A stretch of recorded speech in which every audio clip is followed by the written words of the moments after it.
How horrible. We see on screen Vivian Akari, Georgette's sister. You have our deepest sympathies, Vivian. Your family must be going through just a horrendous situation. You, I understand, you begged Georgette not to spend the night alone, didn't you? Yes, I did, and also her friend did too, but she was leaving last year, like just so scared of this guy that she could see a car in the street. She was shaking. We are going to talk to the police all the time. They say they could not do anything because this was a civil, blah, blah, blah, blah, blah, blah, and then ended up that she's dead. And at one point she could not take anymore because she said, now I'm going to be strong for this guy because I'm scared that run away from him. I am going to put him in jail and I'm going to have my life back. I'm going to live again. I'm not going to let this guy see my baby. I'm not going to let his family see my baby. I'm going to live now because I'm living in hell and I'm going to be strong.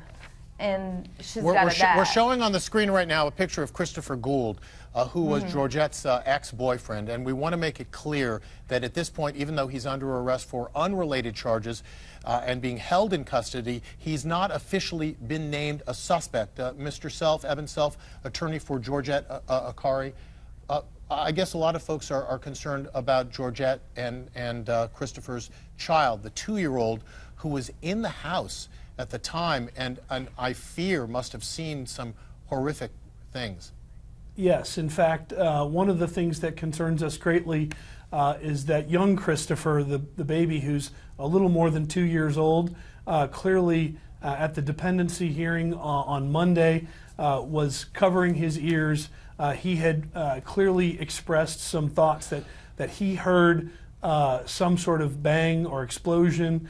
He spoke in Portuguese and said words to the effect of that Dad hurt Mom.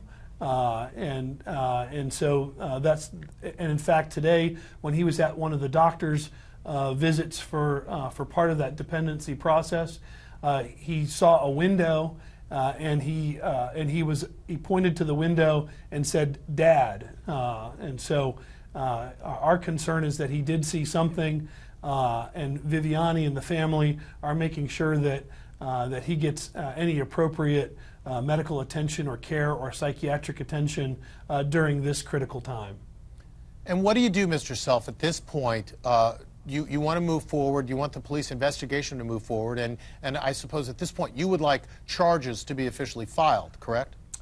Absolutely, and we have full faith in the Orange County Sheriff's homicide detectives that we've been talking to, that they are following all the leads, that they have forensically taken care of the crime scene, that they are gathering the evidence that will be necessary to bring the charges against Mr. Gould for the crime that we think he committed and that we think the evidence shows that